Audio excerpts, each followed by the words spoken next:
Hello again, friends. This is SCLC Today TV.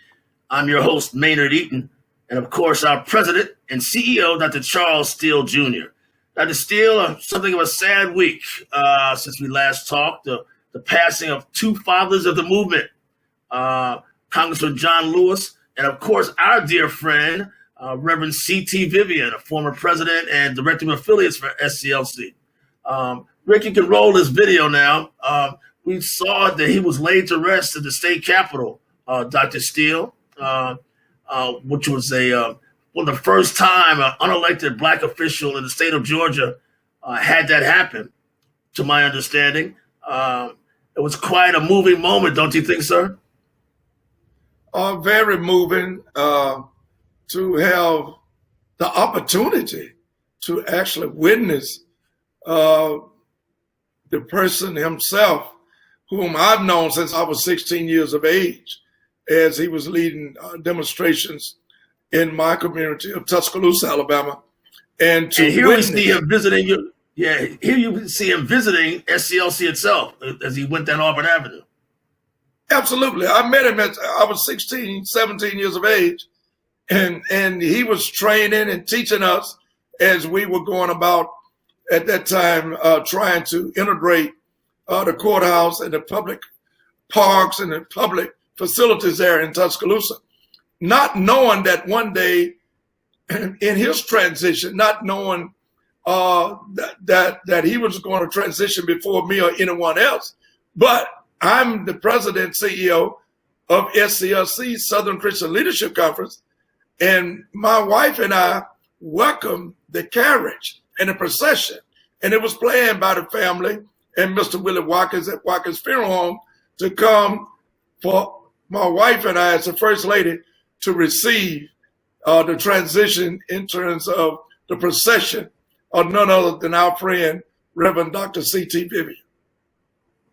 That says a lot about him, but also about you and SCLC, does it not? It does. We work together. As you know, I came to SCLC as president CEO 2004. And I came when everyone said the day for SCLC is over. We were very successful in maintaining SCLC. And after we got SCLC going in the right direction, I took a sabbatical for 3 years.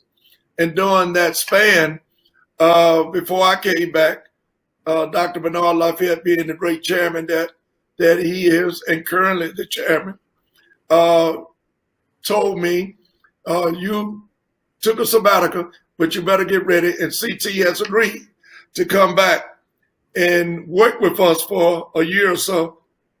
But we want to bring you back as CEO and let CT continue being the president. We all agreed to that. We had a team, and CT and I worked close to each other, next door to each other in terms of the office. And it was a very great vision that the chairman had, along with Dr. CT Vivian.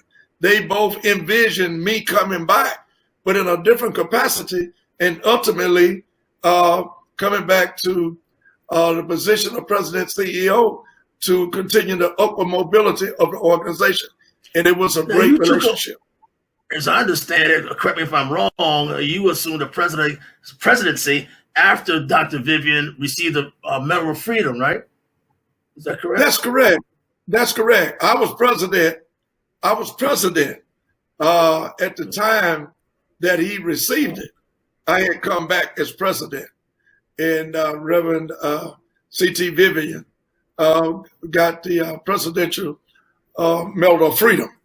And I've been back since 2012. And we just felt like this was a new beginning for SCLC with the historicity of having Dr. Bernard Lafayette and Dr. Vivian working with me, the little boy who was 16, 17 years of age, that Dr. Vivian was training us every day, where we would go out on our assignments from Dr. Vivian, Reverend CT Vivian, and integrate attempt at that time. Ultimately, we did integrate, but we had to go through the riffraff in terms of the white supremacy and the Ku Klux Klan of the mindset of the people at the time. We were going to the parks, and CT always trained us not to go too far, but when you see that the endangerment or potential endangerment coming, you need to leave expeditiously, which I ran. And we will always have a car there ready for you all to jump in and to call us. Didn't have cell phones then. Call us and let us know what's happening if we need to seek out any more reinforcement. So we'll stop at a payphone, give them an update, leave that park and go to another public restaurant, go to a city in terms of the movie theater. We did that, as well as the courthouse. We wanted to drink some of that white water, which they had white water and colored water. Colored water was hot, white water was cold. But you know what, man? I integrated before any law was passed, because when I would go downtown with my friends to Kresge 5 and Dime store, and I didn't see anyone in authority or anyone look white watching me, I would go over there and drink the white water. That's why I knew it was cold. I was integrated. Listen, SCLC TV also covered, along with Rick Clear, our producer and videographer, we covered CT's last 95th birthday party. Let's take a look at that. Okay. It was a who's who gathering of Atlanta's Black Mecca, a sold-out gala of 700 Atlanta business, political, and civil rights leaders to salute Rev CT Vivian's 95th birthday and to honor his distinguished civil rights legacy. In an exclusive interview, I asked Dr. Vivian his thoughts about today's civil rights movement. Oh, it's worth a lifetime. The whole thing. I mean, is that I'm just thankful to be even one part of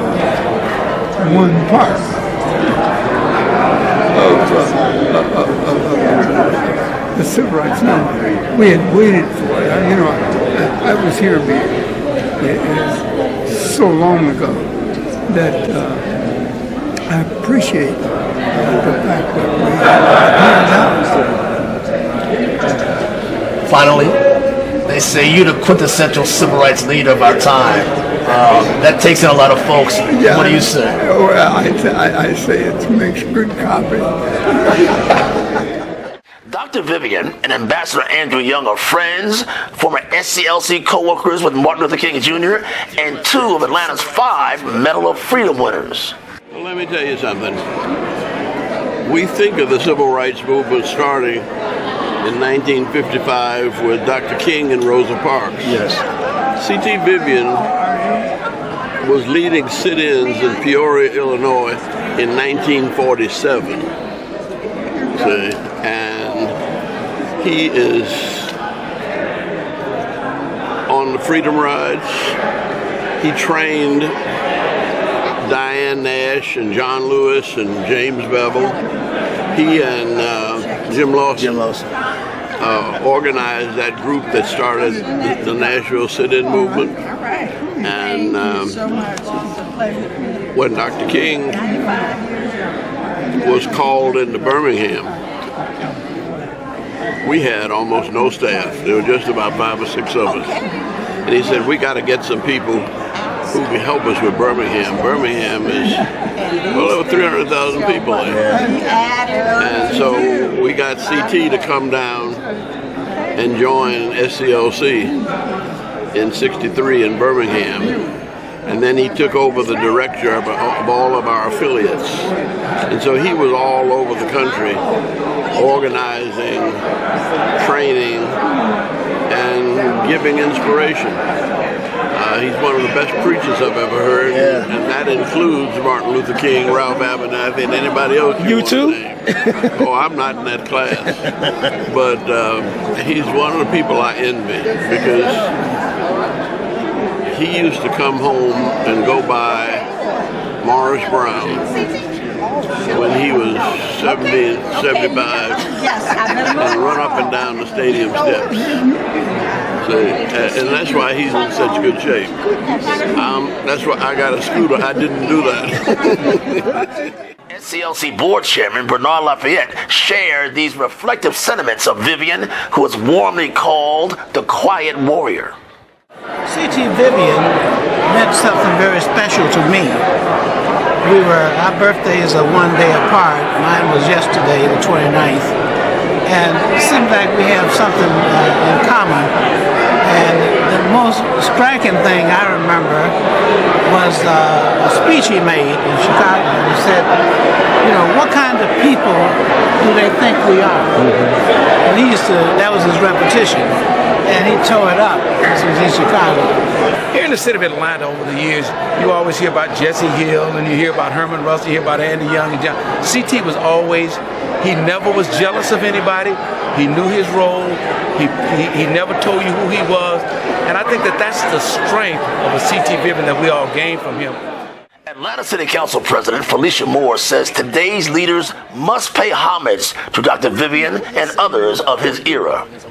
Well, first of all, we have to pay homage to those who came before us. They have made Atlanta what it is and given me the ability as someone who's come to Atlanta to be able to enjoy the Black Mecca and to prosper in this great city. So I had to come and pay homage to him.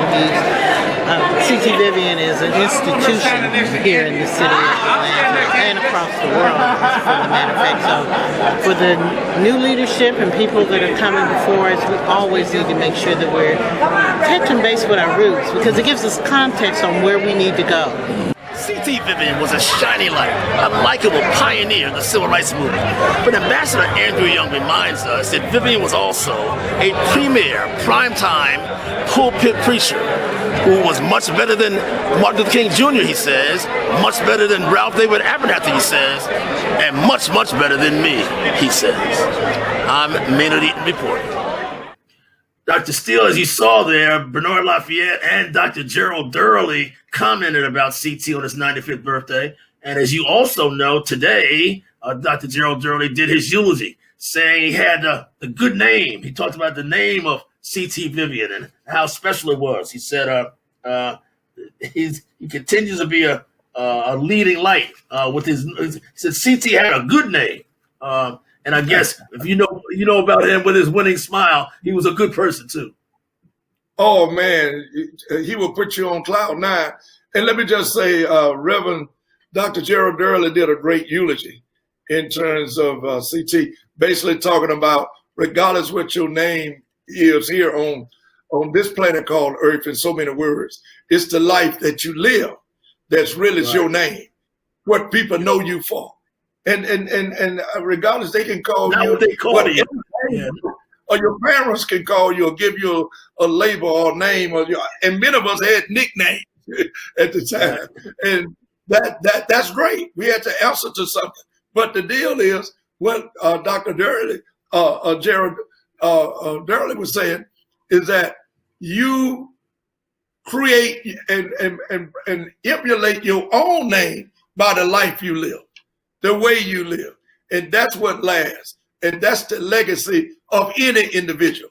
And you don't have to be well renowned or famous for people to know your name.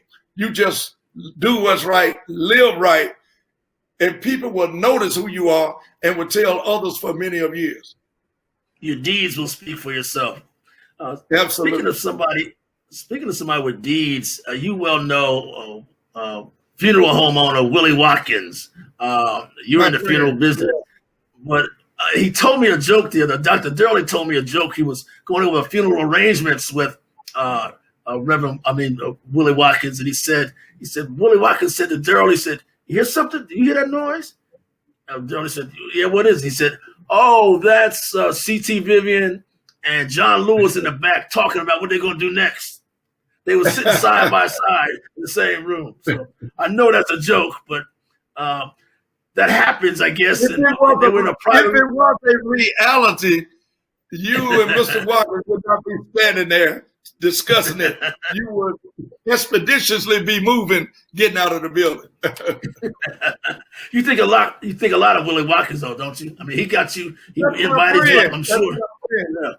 You know, the headline today, also on the front page of the Atlanta Journal-Constitution, has a story about Mr. Willie Watkins. Willie Watkins is a great businessman. He's a great entrepreneur and sets a good example. And based on what he said in this story today on the front page of the AJC, Atlanta Journal-Constitution, is that they were talking about how many people entrust their loved ones with him. And what he was saying is that I maintain and sustain my business because of relationships. He say, I have friends and they know that I'm their friends. So I treat them the way I want to be treated.